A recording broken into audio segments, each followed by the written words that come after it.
The following episode was recorded before the tragic deaths of cartoonist Ian McGinty. Ian was the creator of the comic series Welcome to Showside and Glint, and he did art for tons of series like Adventure Time, Bee and Puppy Cat, Invader Zim, and Rick and Morty comics. He was only 38, and he was beloved in the community as a kind human being and known as someone who had a workload that would break the back of the Titan Atlas. His death, June 8th, set off a conversation online about how brutal the working conditions in the comics industry are, for artists in particular, but really for anyone working in it. Go check out the hashtag ComicsBrokeMe for some important stories that must be heard. It's going to take collective action to change the broken comics industry, which exploits the people who make the work we love. It's always taken collective action to change any industry at all. As these conversations grew online, once more I saw people talking about the power of collective organizing, like forming a union as a real solution. People would post about how there should be a comics union and get a lot of agreement, and then you'd see the thread shift into fretting that organizing would be illegal because, quote, comics are freelance, quote. Look, forming a union used to be illegal. Just forming a union used to be illegal. But we have unions now anyway. And now we have the most worker-friendly National Labor Relations Board of any of our lifetimes. But debates over what's legal and isn't, this is all putting the cart before the horse. Focus on building a network of solidarity. That is groundwork that makes anything else possible. And there's no law against that. I'm so glad to share an interview with a member of the new membership-led organization for cartoonists, the Cartoonist Cooperative. You'll learn all about them in a moment, but I wanted to begin with recognizing Ian McGinty's life and encourage you to read some of his work and some of the stories about his life. This is Graphic Policy Radio, and this is a comics podcast. This is your host, Ilana Levin, and this is the comics podcast for fans who know that artists are workers and that all workers need a union or a worker-led cooperative for pulling together their power and forging solidarity between creators. In fact, a new Cartoonist Cooperative is in the works. I was so excited to hear about it. And joining me on the show today is someone who has been really instrumental in pulling this work together. Joining me for the first time is Joan Zahra Dark. Joan is a writer, organizer, and interdisciplinary artist. They love talking about queer comics, stories that can only be told through interactive mediums, worker cooperatives, and gay robots. They are based in Queens. Welcome to the show. Alana, thank you so much for having me. Yeah, I'm really excited. I met you through FlameCon after party kind of situation, and I was thinking at some point have you on the show. Apparently. Oh, wow. That feels like so long ago now. It was thousands of years ago. Yes. In fact, but what's funny is I was going to karaoke with a whole crew of people from FlameCon, including Steens, the cartoonist who does the Heart of the City strip. And Steens was doing cartoons of everybody. And Steens and I hadn't met. So there's a cartoon that Steens drew of me, and it's a picture of me, but the caption is next to Joan, because apparently we're sitting next to each other. Steens then apologized to me for labeling me as next to Joan. I'm like, no, this is not, it's okay. We hadn't met before. It's okay to not know my name. We literally hadn't met before. And this is hilarious. So.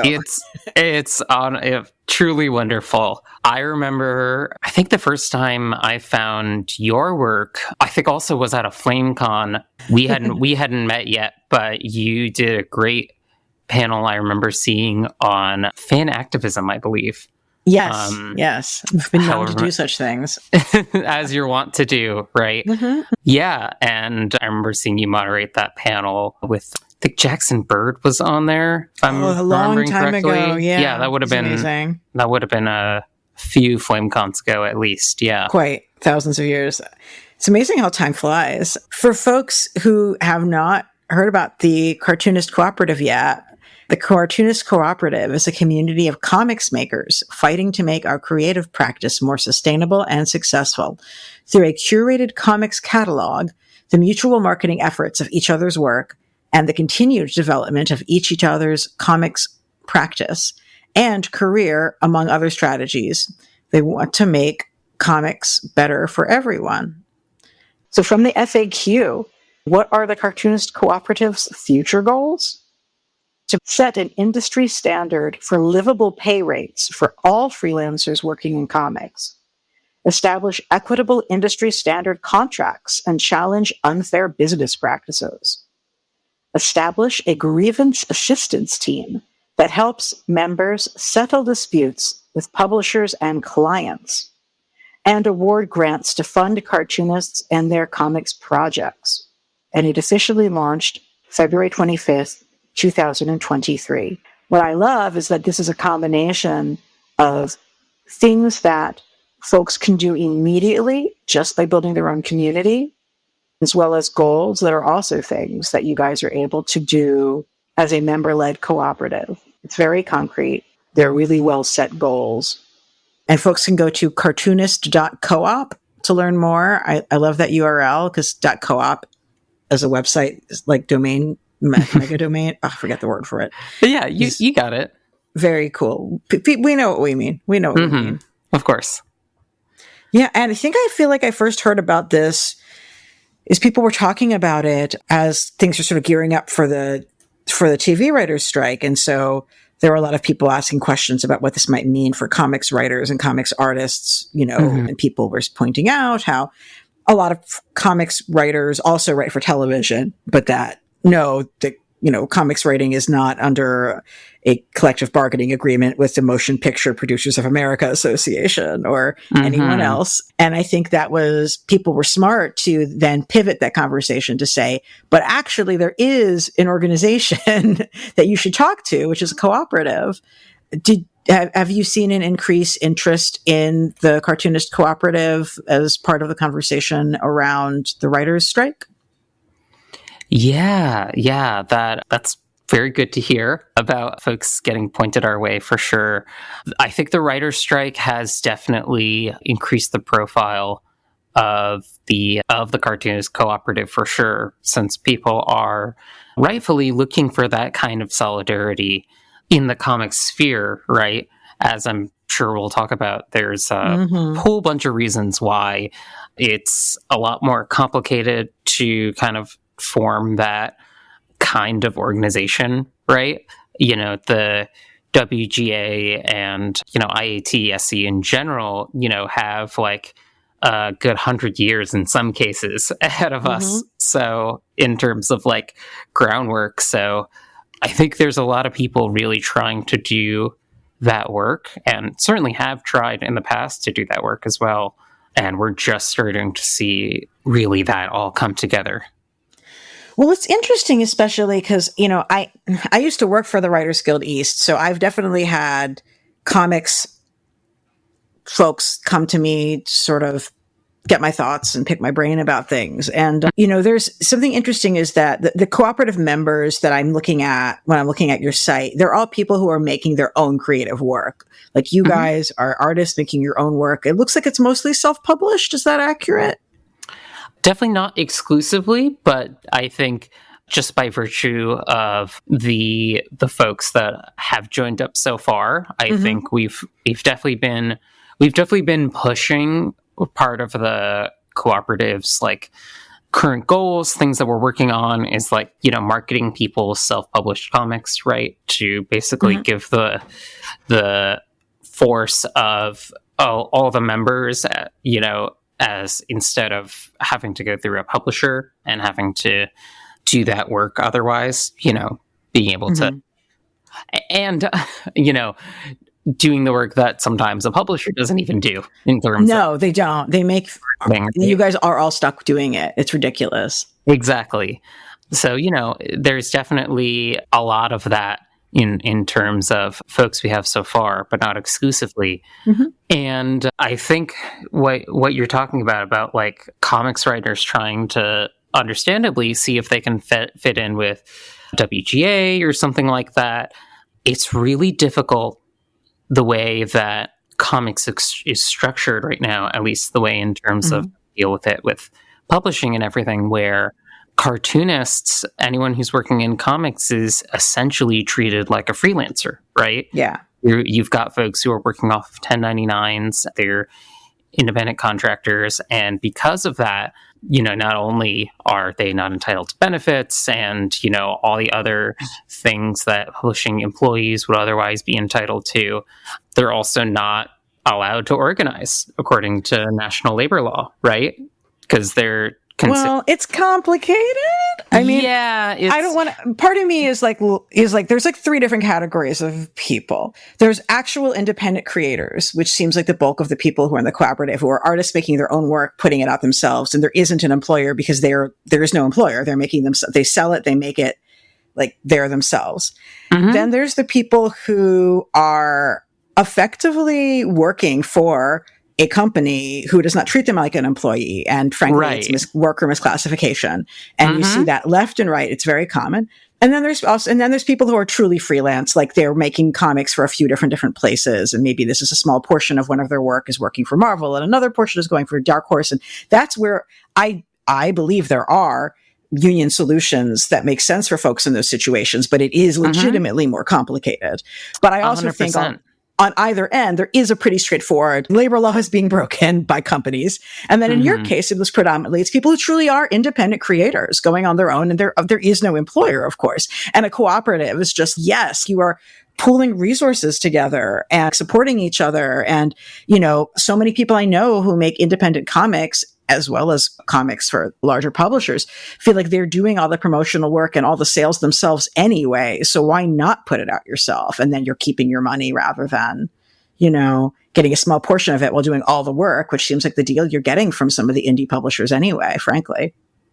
Mm-hmm. Yeah, it really is a whole mess in terms of, especially when it comes to comics that a lot of comic publishers don't necessarily want to. There is clearly a market for them, if we're talking about adult comics, if we're talking about anything that isn't the predominantly popular, like YA middle grade graphic novels that are selling right now, right? Like there is a market for all sorts of different kinds of subject matter, explicit comics, just anything more adult, right? But publishers aren't marketing them, and they're not doing the work to have them reach even a fraction of an audience, and then complaining that there isn't a market because they didn't do the work to promote it. So that's, I think, what a lot of the folks we're finding in the co-op so far are really, the folks who have tried and are still trying to get their work published through other means, but have found more success self-publishing because that's the way that at least they'll know that it'll work. Yeah. And then pooling with each other so that you're not all doing like duplicative promotional work when nobody becomes a comics creator because they like to do PR. That's just not, is very smart as well. So I'm sorry, I just always end up jumping ahead with the union conversation, and I don't want to completely go there, but right away I should say, because I do want to spend more time sort of talking about the establishment of the cooperative itself. So tell me, how did the cooperative notion come about, and how long have folks been sort of talking about these ideas and connecting with each other about making it happen? Yeah, it's relatively new in terms of how long we've been getting this together. It's really only been about a few months since we've started really getting the word out. I'd say late January, early February is when we started letting people know, opening up for member applications and getting people on board. And before then, maybe a few months before that, one of the other folks on the steering committee, Sloan Leong, who's another amazing cartoonist, writer, editor, was running this comics Discord that a bunch of us were all in, and just bemoaning the lack of available platforms for discovery as things kept falling apart in the way Twitter has been going, the way, the shuttering of Comixology. Yes. And that in terms of just another place that digital comics suddenly can't be found, right? and the need for one, just a central place to find a bunch of different comics and a bunch of different creators to be able to centralize a lot of that stuff, and a place for cartoonists to be able to find each other and to have that kind of community, because so much of the work that happens around like making sure that people know about, well, how do I know if I have a good contract? How do I know if I'm getting a good page rate? It'll happen in a Twitter thread, or it'll happen like someone will share a Google Doc, and it's a lot of those resources aren't centralized. They aren't easy to keep track of. And all of these conversations, I think, came together around the end of last year for us to really start to think about how we could start organizing people in comics together to be able to not just give all these things more weight and be able to connect more people, but also to just have a place for people to be in solidarity with each other, where if something happens, if for whatever reason, a person or a group of people is being predatory towards folks in comics, that there's, some group out there that's able to challenge that and be able to like make sure people don't feel isolated, because comics is a very isolating practice in a lot of ways. Yeah. I mean, it's interesting because, like, I think people should, if they don't know, like page rates, which is, the rate that people get paid for drawing a page or lettering a page or coloring, etc. Like, I believe they haven't increased in like 30 years or something insane like that. Yeah, it's really staggering. Like, you can look at the Graphic Artists Guild, I think, has a handbook that kind of has some general guidelines, right, for like the rough estimate of what at least people in illustration should be getting paid, which is usually equated for folks in comics. And the thing with that kind of like suggested page rate too, or one of the problems there at least, is it again kind of comes back to this like freelance conversation, where because there's not really a way to enforce the idea of a minimum page rate or anything equivalent to like, how much artists should be getting paid, right?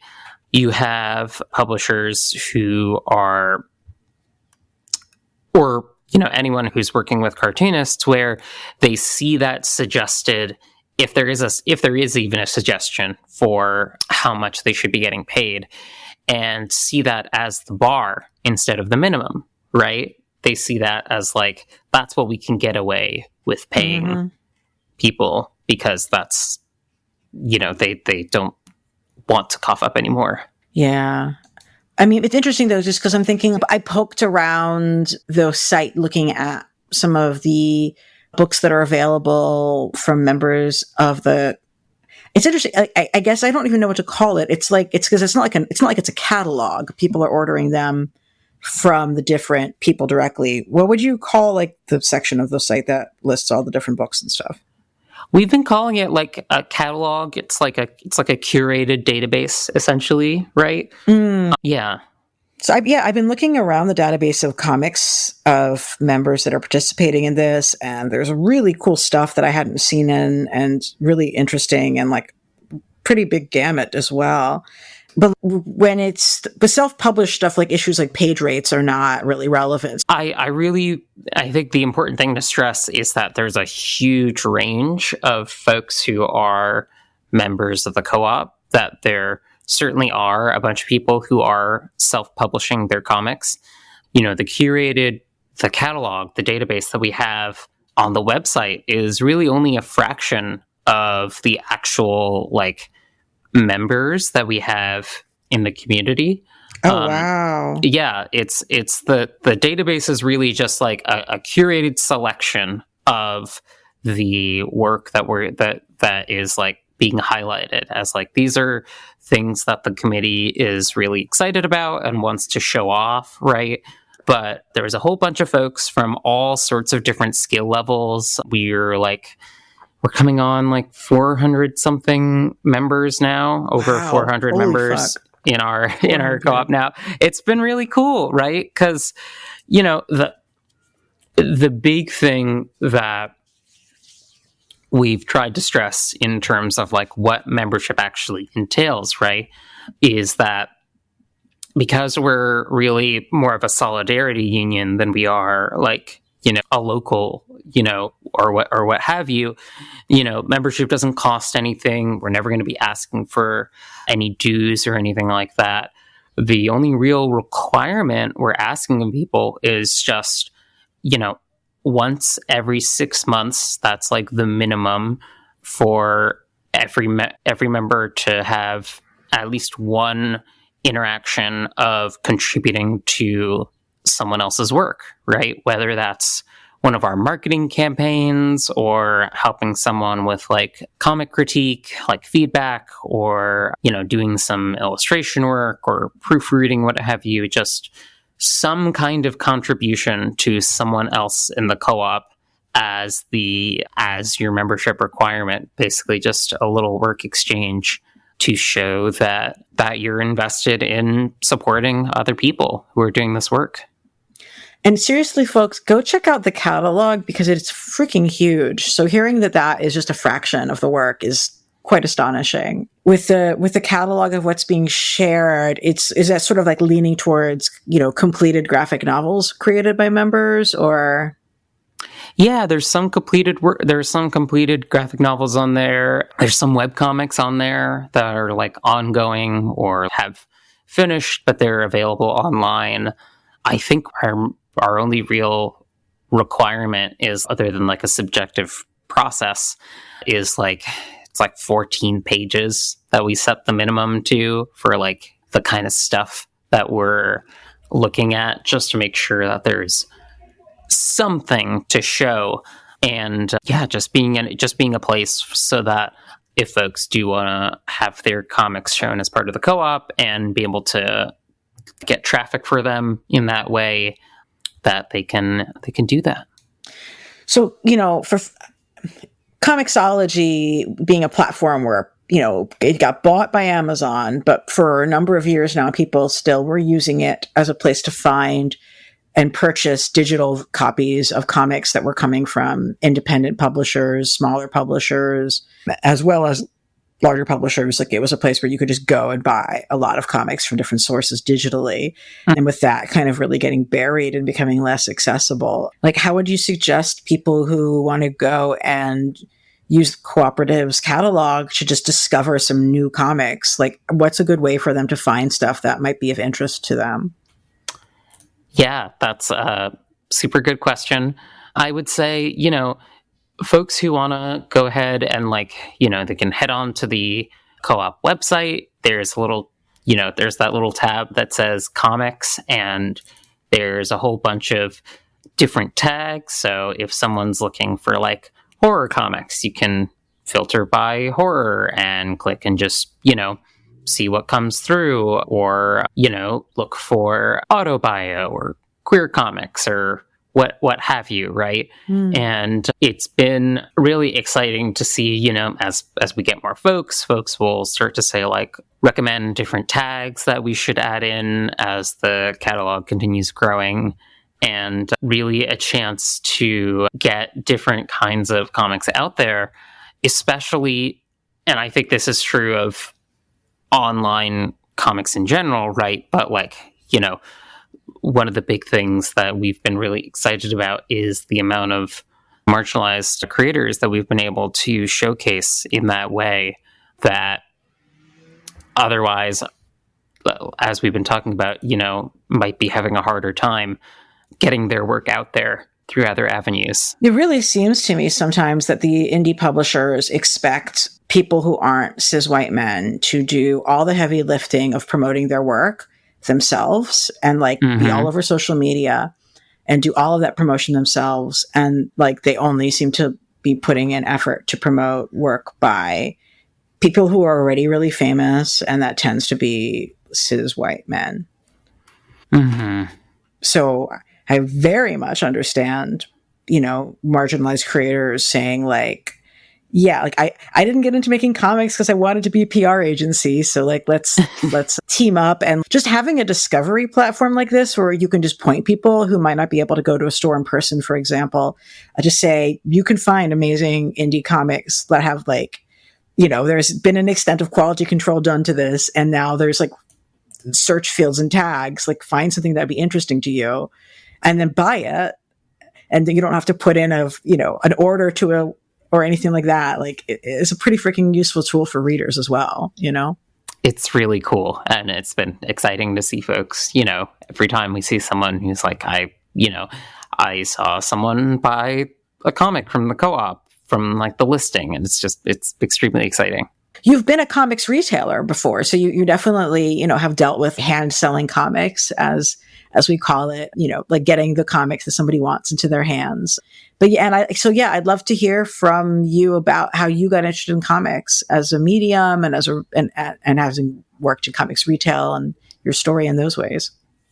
Yeah, absolutely. Yeah. So my story in comics, right? I grew up reading a lot of Big Two. I grew up reading a lot of Cape comics, as a lot of other folks do, and it was interesting. It definitely didn't grab me as much as I necessarily wanted it to. I think I was like, I was reading some Batman stories and like some like occasional volumes here and there of stuff that was a little more weirder, right? I'd say like the only really thing that I stuck with was like I was like reading Hellblazer volumes. I think for a while was like the one that like really stuck out to me, because I was like this kid that was like super into metal and punk music and stuff, and so like that definitely gravitated to that, and then like Sandman and all sorts of other kinds of comics in that vein. And I forget exactly how I kind of took that shift. I think just because I was going to a bunch of conventions, I was a queer person living in New York City. That eventually drew me more towards like indie comics, and then going to my first FlameCon however many years ago in New York City was really exciting. I ended up working as a programming coordinator there for FlameCon in 2018, which was really cool. That was a great experience to just be able to start putting some of the work together there and like, help with like panels and workshops and do some of that, which was really exciting. And around that same time was also when I was starting at Blue Stockings, which was for folks who don't know, in New York City, Blue Stockings is this really incredible queer, trans, now worker-owned, sex worker-owned, radical bookstore, cafe, event space in New York City. Truly, not many places like it that I can say. It's truly an incredible space. Going into its 24th year now, excuse me. Been around since 99. And gone through all sorts of different collective ownership over a few different iterations of collectives of people who have, stepped in and out to run the space when they have the capacity to do so. And I was part of Blue Stockings. I started in 2017 doing work there. 2019 is when I would say I started to get really actively involved. I was doing events there. I was really putting myself out publicly. That's the year that we started our own little, I did a Blue Stockings Queer and Trans Comic Fest that ran there for a few years, which was really exciting. Being able to like pull that same experience that I had from like, I helped put together a convention before. I can do this, in a different space. And somehow putting together a convention in ostensibly like, I think the 2019 one, we maybe put together in like 4 months from like start to like when it actually ran, which was absolutely wild. And I don't recommend it. I don't recommend anyone try to do that work, especially if you're doing it with a bunch of folks who are already, limited in time and how much they can actually support each other, especially in that space where we were primarily at the time volunteering our time. We weren't getting paid for any of the work that we were doing.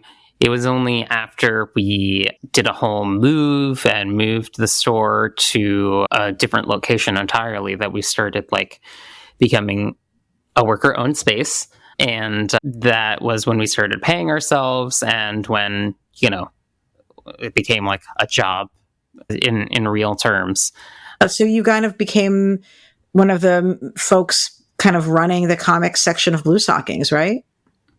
Yeah, that was, I certainly wasn't the first person who was like super invested in comics at the space, for sure. One of our collective members who was on with me at the time, who unfortunately is no longer with us, but a dear friend, Janelle, who was on part of the collective with me when I first came on, she was, an illustrator in her own right and had this deep love of comics and, really encouraged me as I was like starting to get involved to really like, I think, and this is what I love about that kind of like organizing mentality, right? Of really when you're in this kind of freeform space where I was like, I really have a lot of ideas for how we can bring more cartoonists into the space and really like work with people who have their comics in the store to like, get more attention to them. And, her response to me was basically like, well, why don't you just do that? And so that was essentially how that went. And I've gotten to make a really lot of amazing connections while I was there at the space, and I've gotten to put on a lot of really amazing events. I've been able to directly support a lot of the work that people are doing through whether it's like, directly selling people's comics in the space or like putting on different kinds of events, organizing in that sense. And when I left at the end of last year, it really put me in a good place to be able to do some awesome work here with the Cartoonist Co-op, because I felt like I had a lot of those organizing skills in my pocket to contribute to something providing direct support to cartoonists, Yeah. But it's also interesting to me because like you kind of went from being like, I'm really into Hellraiser and then FlameCon, and then it's like, I am seriously doing comics. Like what made you fall in love with, comics medium? Yeah. Oh man. I think you start to see some of this in those older, like, pulpy is maybe not the right word because it's like, there's some interesting stuff that happens in those older comics, but I feel like I'm thinking back to that era of Jamie Delano Hellblazer and Alan Moore's Swamp Thing and stuff, where you start to see a lot of like really fun kind of messing with the panels and sort of the structure of what's going on with the actual borders and how everything flows together, which I remember when I first saw that, like, that was a thing you could do in comics. I was just like, oh, this is so cool. And the more I kept kind of going down that rabbit hole, I was like just really looking for a lot of things that were like, oh, these are stories that you can only tell in this medium, right? There are things that you can really only do in comics. And I think it definitely, the fact that I was kind of coming into queerness around the time that I was like falling in love with indie comics, I think certainly like coincided, like that certainly helped, right? And there's a lot of that work that doesn't exist elsewhere. The lot of that same kind of, for lack of a better phrase, good gay shit, that isn't being done elsewhere. I remember the first time I picked up like I'd read like bits and pieces of it, but like the first print copy I had of Nate Stephenson's Nimona, and being able to see that and see like a queer relationship in text, and being able to see that and see that not only was this a possibility to do, but you could do it in a way that felt good at the same time. And, I that really resonated for me. And I think I just kept going and kept reading more. It's certainly, I was going to say didn't help, but I guess it did, in the sense of, when you work in retail, it's really easy to pick up a lot of different things and just skim through them, So I got to read a lot of really amazing material, and I could go on, but I think I definitely think that the fact that I, when I came out as queer, when I came out as trans, like coincided with me wanting more from comics, definitely like, pushed me in that direction.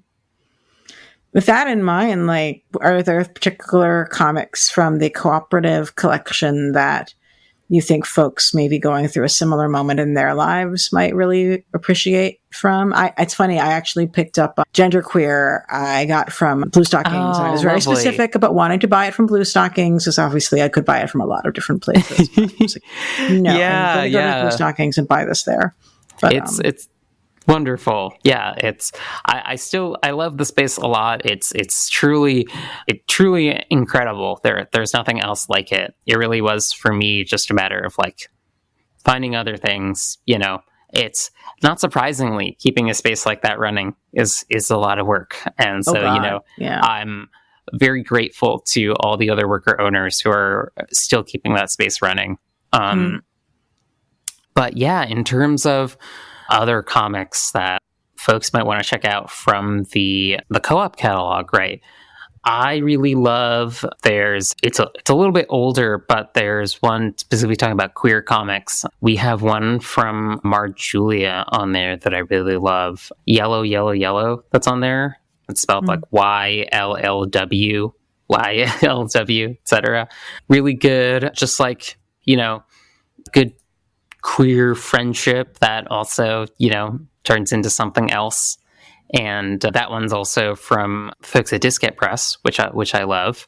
And there's also, I have to shout out it's from one of our other folks on the committee. I'm biased, but there's a comic Split Check that's from Nero O'Reilly on there. That's just, Nero does such good, if you like, erotic comics. It's a webcomic that has, is talking about like these two folks at a restaurant, and it's like a really messy coworker romance relationship.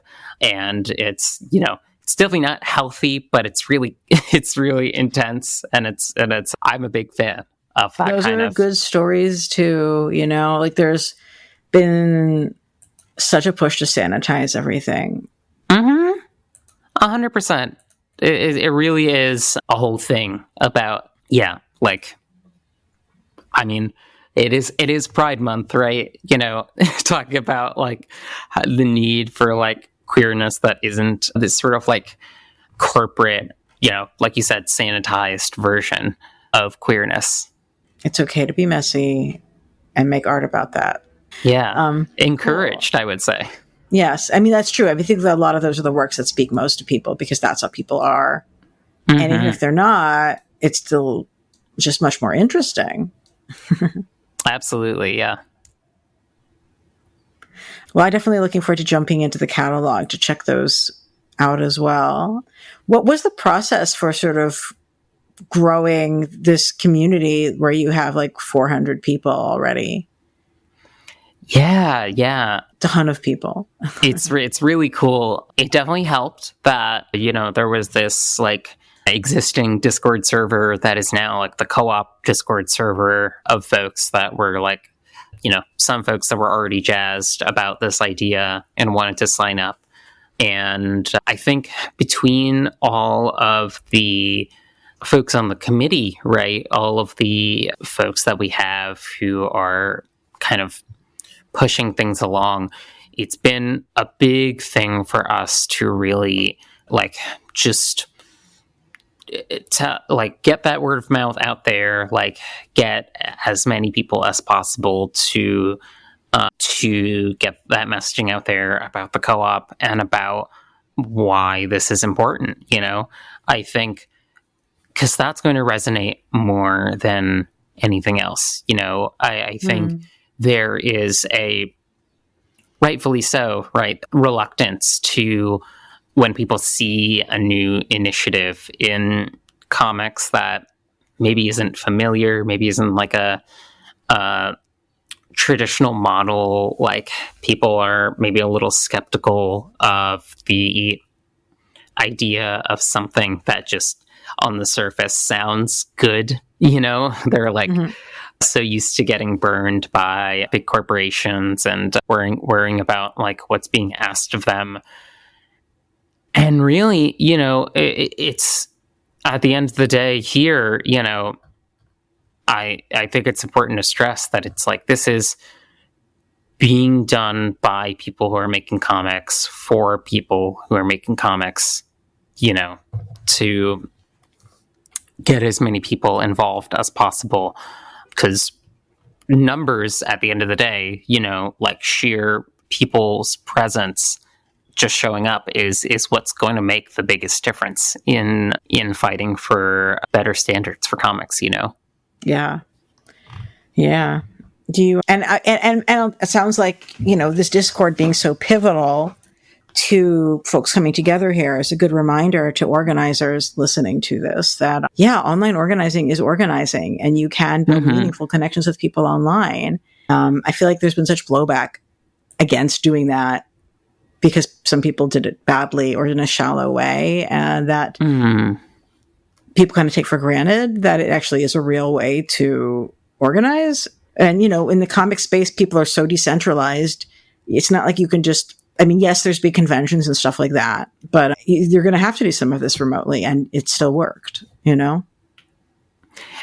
if anything, I think the part of the problem, right, is that so much of the work that happens around like sharing resources and stuff is happening mostly at conventions, right? Where, if you're someone that maybe is in a part of the world that doesn't have a huge comic scene, but still want to make comics, then, there's not really nearly as many options available to you. And I think that's where online organizing really gets to be a lot more important, because it gives you a chance to connect with people that are sharing that same work with you, and makes it feel less intimidating, certainly, but also feels like you're in a greater community of folks too. I think there's a big push to, and we certainly do need more in-person events in terms of getting people together and like getting people in comics together. But I would love to see a bigger push for those kinds of events outside of convention spaces, because there's only so much you can do in that sphere. Yeah.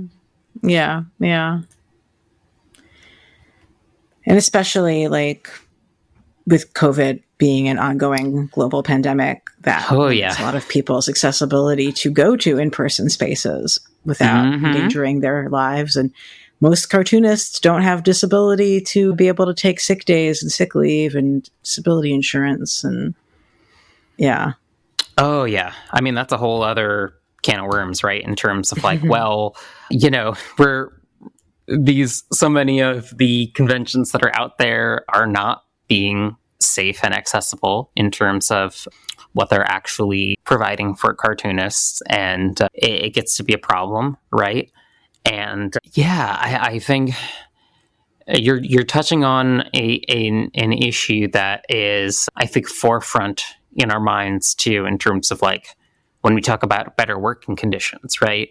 In terms of the ways in which people who have worked in comics for a long time also seemingly to develop a lot of complicated medical issues that they're not able to cover through other costs, and be interesting to see why that is.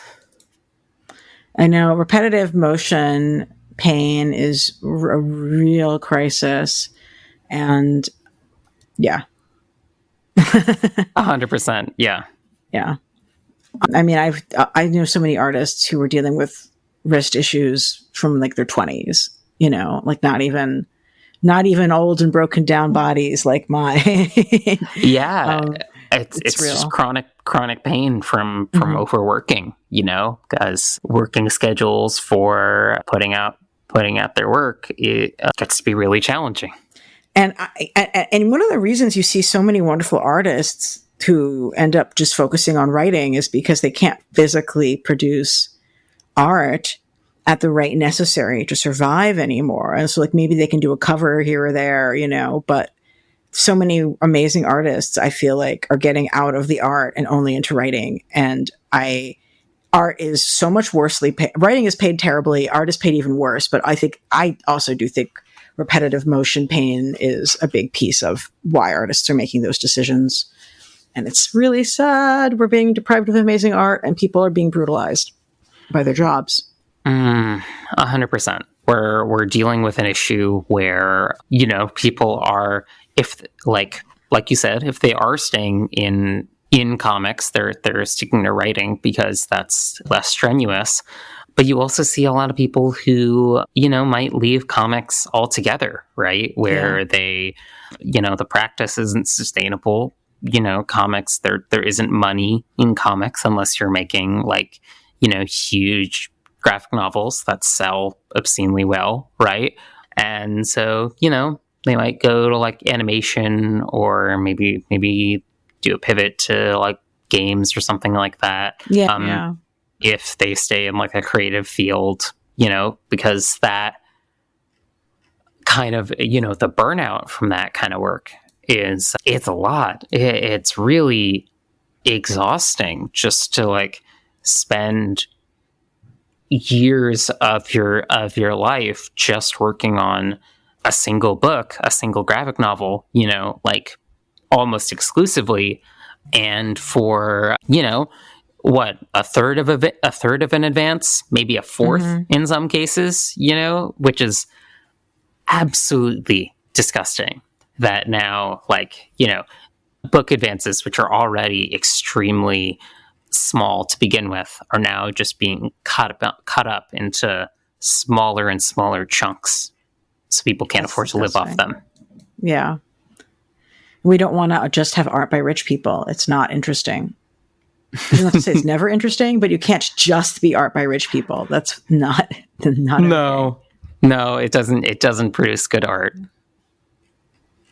Hold on a second. What are some of the issues that folks in the cooperative are organizing around that might not be obvious ones to, I would just describe our listeners as being a relatively informed comics audience? What are some things that you've uncovered that you did not necessarily expect? Yeah. I think it's been really exciting to see folks have been organizing around different kinds of like skill sharing, which has been really cool, around just like getting different knowledge out there in terms of like, how do you even get your comics out to a good enough audience now in terms of like a platform? Because, and I think this has been so frustrating with like the collapse of Twitter in a lot of ways, that like artists are very much, you know, struggling to reach a larger audience of people in terms of getting paid for their work and making sure that they're being able to get their stuff out there. In terms of like the like the political organizing, that kind of work that was happening there. I know there were folks that were really jazzed about, well, jazzed isn't the right word, but there were folks who were really invested in what was going on the Eisners recently with everything that happened with the whole controversy there, right? For folks who are listening and unfamiliar with it, one of the nominations was just jaw-droppingly racist in a way that you're kind of amazed would be in contention. And then it turns out that this guy was an incredibly abusive professor at School of Visual Arts and kind of did his best to ruin the education and lives of all of his students.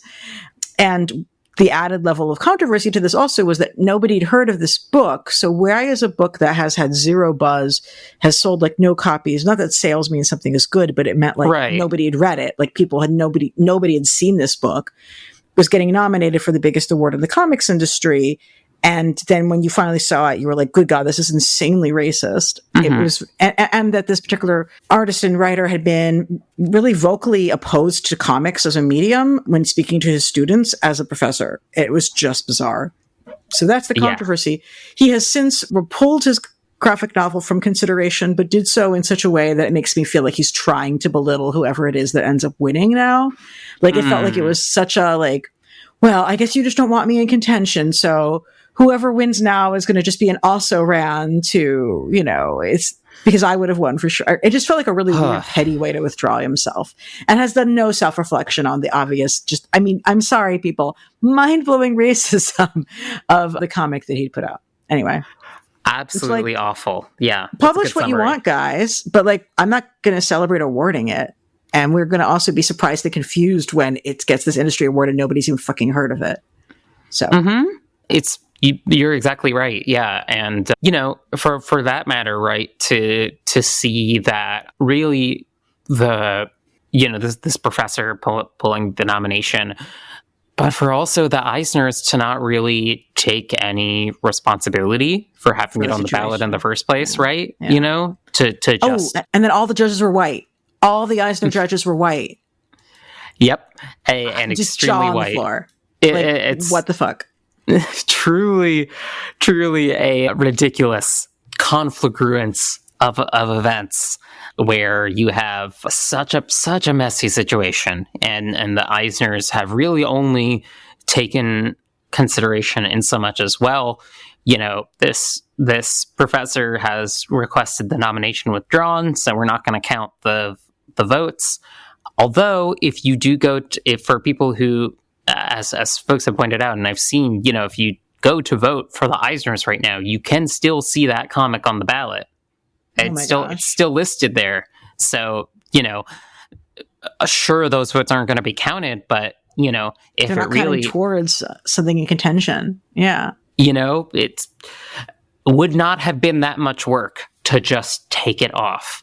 It would have been a few minutes of some web designer's time, and for them to not even do that is just, it's baffling. It really is. Yeah. But we had folks in the co-op who were, rightfully upset about that, and were, taking action together to do that work. I was very glad to be able to myself offer some support in some different efforts in that vein. There was an open letter that went out to get the petition to get the nomination withdrawn before that happened. So folks have been, understandably really motivated to organize, to get together when things have been especially frustrating, right? And we've had there's other things. I mean, we have our marketing campaigns and all the other work that we're organizing around. But in terms of political organizing, that's also been really cool to see.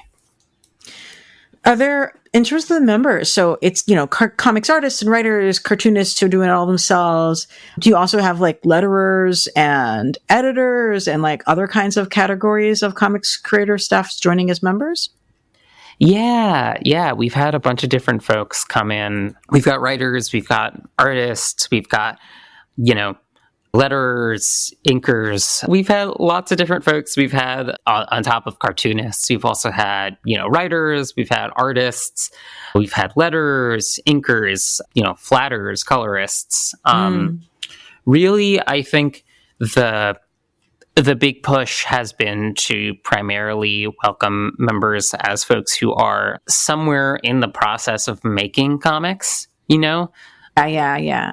Because there's certainly other groups out there for folks who are like in production, who are like, maybe like editors at publishing companies or something like that. Or some of them are organizing with unions right now who are working directly for companies. Exactly, right? But I think the big push has been for folks, at least who want to be members of the co-op, to primarily create a space for folks who are working on comics to create more a like intentional space around that and make folks feel secure in the fact that this is a space specifically for other people who are, even if you just made a zine or are in the process of making your first comic, that those are the people that you're sharing space with. Love it. Yeah. You mentioned in your bio that you're a fan of gay robots. Talk to me about the significance of gay robots to you and the robotness of gayness and what makes a robot particularly queer. Yeah, 100%. Well, this is a really interesting topic in terms of like how we talk about sexuality as a whole, right? And like what it means when we sort of get into it's a great question that I love thinking about when we get into when you get into fiction and you start talking about sexuality as it pertains to beings who are essentially not humans but still have sexuality, in the way that we might, and especially if they're modeled after or modeled in a way by humans, right? Then they'll often have a similar kind of sexuality. And so it's really interesting to think about that. I love something I always come back to when I think about that kind of like expression of self and sort of like expression of like sexuality and stuff. There's that one. Have you seen Star Trek: The Next Generation? Yes. I primarily a DS9. I literally run a DS9 podcast, so I'm primarily That's right. a DS9 person. But I have watched, I don't know, maybe 20 episodes of TNG, something like that. I love DS9 as well. It's really great. But I think it's an early episode of TNG. It's an episode where the short-lived like security chief Tasha Yar is like going around and talking to the android Data, and she's trying to flirt with him. And Data being an android, it's an interesting question, but I think the way he responds is like, I am fully functional. And that for some reason always stuck to me of like, oh, like he's got something going on down there. And, as it relates to queerness, right? I think that in general, queerness and transness, there's something that very much resonates in terms of like having a body that is your own, but also is a little more flexible, like customizable in different ways, right? Of like, different kinds of parts that you can like attach and detach depending on what you're looking for in that moment. I think that is inherently super queer, and that kind of desire for bodies that can be fluid and can be all sorts of different things and still desirable as they are in gay robots is something I'm especially attracted to. Awesome. Yeah. No, the essential queerness of robot love also is just a big theme. What are some of your favorite gay robot stories? Especially bonus if it's comics, but It's I'm thinking this is a bit of a cop out maybe, but there's I really loved the IDW Transformers run that Max Visaggio did, where they introduce Transformers and talk about like, oh, well, it's literally robots that can change whatever they want. Why wouldn't they change gender if they if that concept is just arbitrary? Like, why not? And it totally makes sense.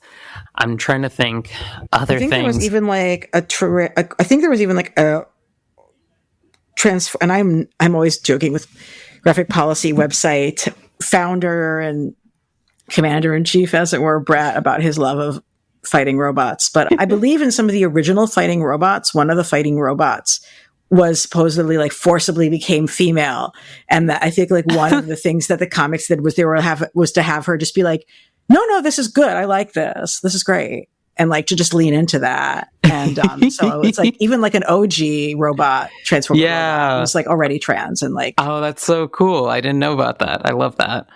Yeah. I mean, I would be remiss if I didn't also mention like Iron Circus has a whole like smut peddler graphic novel collection, excuse me, Sex Machine that is entirely like, erotic comics about robots, and the majority of them are certainly queer, and all of those stories are especially wonderful. Do you like Oh Human Star? Yeah, I haven't kept up with it admittedly as much as I would like to, but yeah, I love Blue stuff. Is really great. Blue's amazing. Yeah, I have had Blue on the podcast a number of years ago. Another queer cartoonist that does great comics, Olivia Fields, also has a lot of. They're really great. A lot of comics about robots. A lot of comics about Daft Punk, which is gets into that.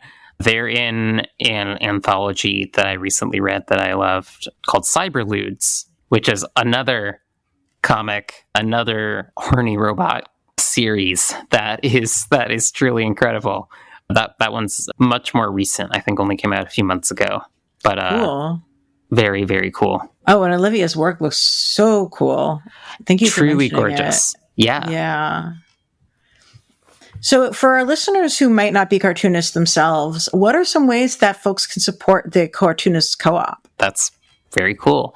Well, so if you can't do anything else, if you just want to, support the co-op and you don't feel like you have time, we do have a Ko-fi page that is taking donations, just like help us cover our expenses, like web hosting and, helping out all the different things that we keep our database running in and everything. So that's certainly appreciated. If you head to our website, Cartoonist Co-op, you'll see it on there.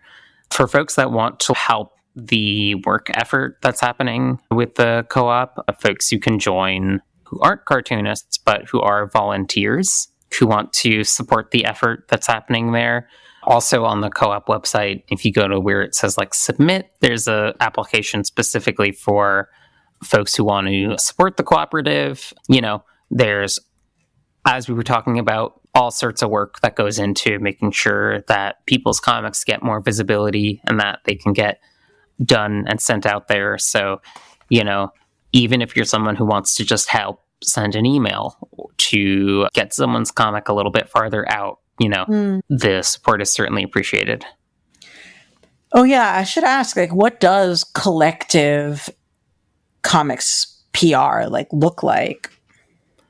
Yeah, it's very similar to PR and marketing as it would otherwise be done, right? It's really just dividing the work into a bunch of different people, right? It's setting up marketing plans for different comics as we have different campaigns, right? So we'll have stuff that gets picked up that we start promoting in different campaigns. We're doing work for a few different comics, and it'll be a thing where, okay, the creator who's working on this wants to get it in the eyes of retailers and get some press coverage and get to, just get some social media boosts. And from there, it starts to, be, okay, well, we have all these different goals. How can we split up these tasks among different people? And we actually have, I haven't didn't get to talk about this yet. We, on top of the Discord for organizing people, we also have a collective forum that we're using internally with the cooperative as well, because stuff like Discord can be super overwhelming too, and is not super great for like archiving and like keeping resources readily available internally, right? We have a forum that we use for sort of helping to more easily organize our campaigns and to keep conversations readily available for as we have comics that we're starting to help promote and create strategies for. And that's a back and forth between the committee, other members, the person whose comic is being worked on, right? On what kinds of strategies would work, what might be doable, you know, what folks would like. And yeah, it's been really cool to see. Oh, that's great. So as a comics podcaster myself, for example, am I going to be getting press releases about bunches of stuff, or like, what should I be expecting? Absolutely. Yeah. Definitely getting the word out there. If there's stuff that you want to, you know, if there's stuff that folks want to cover for a podcast, for, you know, interviews, for, you know, for reviews, right? That's exactly the kind of work that we're doing. Awesome. Well, looking forward to seeing stuff, and, you know, like just having another place to look for new indie works is just really exciting for me. Yeah. Is there anything I haven't asked you yet that you wish I'd asked you? You've been super thorough. This has been great. I feel Excellent. like, yeah, I feel like we got to a lot here. And, you know, of course, if there's any folks who work on comics who are listening who feel like they might want to get involved in something like this, you know, doesn't cost you anything. You can head over to the website and become part of the co-op today. And to anyone listening to this who's sort of like, yeah, but what about like more of a traditional union and this and that? I would say to them that all organizing is power building, and that having a project like this become greatly successful will be so helpful to anybody who's looking to do more traditional union organizing as well, because it'll demonstrate that organizing in comic spaces is possible, and it is building connections and trust and power. So no matter what kind of organizing you would like to see happening in the comics world, the Comics Cooperative is a project that you should be really excited about and supportive of. So do that. I really appreciate that. Thank you. Yeah, I'm just so excited when this happened. I really am. This is fabulous. You know, I was about to thank you for this off the air, and I realized it would be better to thank you on air. But I want to thank you for when you've been doing work at Blue Stockings. You've always been so on top of making sure the space was accessible to people during COVID by actually requiring masks and taking into consideration public safety in a way that places like medical offices are not even taking into consideration these days. So I want to thank you for really working to create an accessible space to people that is protecting the community. Thank you. That really means a lot. It really means a lot to hear. Yeah, it's been maddening in a lot of ways to see the ways that people have really wanted to forget that COVID exists, that it still exists, and that it is hurting a lot of people, right? And so I feel really proud of the fact that Blue Stockings has been one of the few places where you are still being asked to wear a mask in there. We have, you know, the place has HVAC, has good ventilation, you know, on top of that to make sure that there's good air quality for the space as well. And yeah, that kind of thing is few and far between. And you guys were doing like test kit distro and everything. I mean, like you can see the lineage between the need to have these sort of responses to this and also dealing with things like HIV. Like so many spaces that have a history of doing things like free condom distro and things like that. They haven't done the same with COVID, and it would be cool to recognize the similarities in these situations. So you guys are on that. It was great. Yeah, I was actually reading a really wonderful memoir talking about HIV/AIDS, right? A really great AIDS ACT UP memoir that came out a few months ago by Ron Goldberg, a former ACT UP member, talking about the history of that organization, the work that was done as someone who is like one of the actions chairs there, and how much really went into making sure all of the work ACT UP did to make AIDS policy change, and to see the corollaries between that and COVID organizing, and to see people not internalize that has been really challenging. Yeah, it's heartbreaking. That sounds like a really good and powerful read. So, I've also discovered online there's a comic book store in Western Mass, but I don't know the city. I should go follow up with them. That is still doing mask distribution and requiring masks, and I think that's so freaking cool. If you guys are going to a comic store that still recognizes the ongoing COVID pandemic, I'd love to give them a shout out on my podcast. So drop me a line, folks, if that is a thing that you've seen and are aware of. So where can our listeners keep up with you and with the co-op? So the Cartoonist Co-op, we're at cartoonist.coop is our website. If you want to check out what we've got going on there, all the good comics, and if you want to sign up to become a member, we're also at Cartoonist Co-op pretty much everywhere on the internet. Instagram, Twitter, Mastodon, Tumblr, what have you. And myself, I am at Whoa It's Joan. That's WHOAITSJOAN on Instagram. That's pretty much where I've been mostly. Twitter has become a little bit too much. So if you want to find me, you can find me on there. Awesome. And of course, Graphic Policy Radio. We are on all the comics platforms. Please review us and share with your friends. That is how people find out about the show. As for me, I'm on Twitter a little bit too much, but like in that event, that actually still means not that much as I was, because stuff is going to hell. But you can still find me there for now at ELANA_Brooklyn. However, very importantly, you can actually find me on Blue Sky now. And my Blue Sky handle is literally just my last name, LEVIN. I got there nice and early, and I broke my law of like having the same handle everywhere for the purposes of uniformity, but I just couldn't not do it. So I would really love to see a very active comics community on Blue Sky. Let's see if we can make it work. Let's see if this is a platform that is useful for us. Who can say? So if you're a comics fan and you're on Blue Sky, come follow me, LEVIN. I'm on the main Blue Sky server or whatever. And as we like to say, keep it geeky.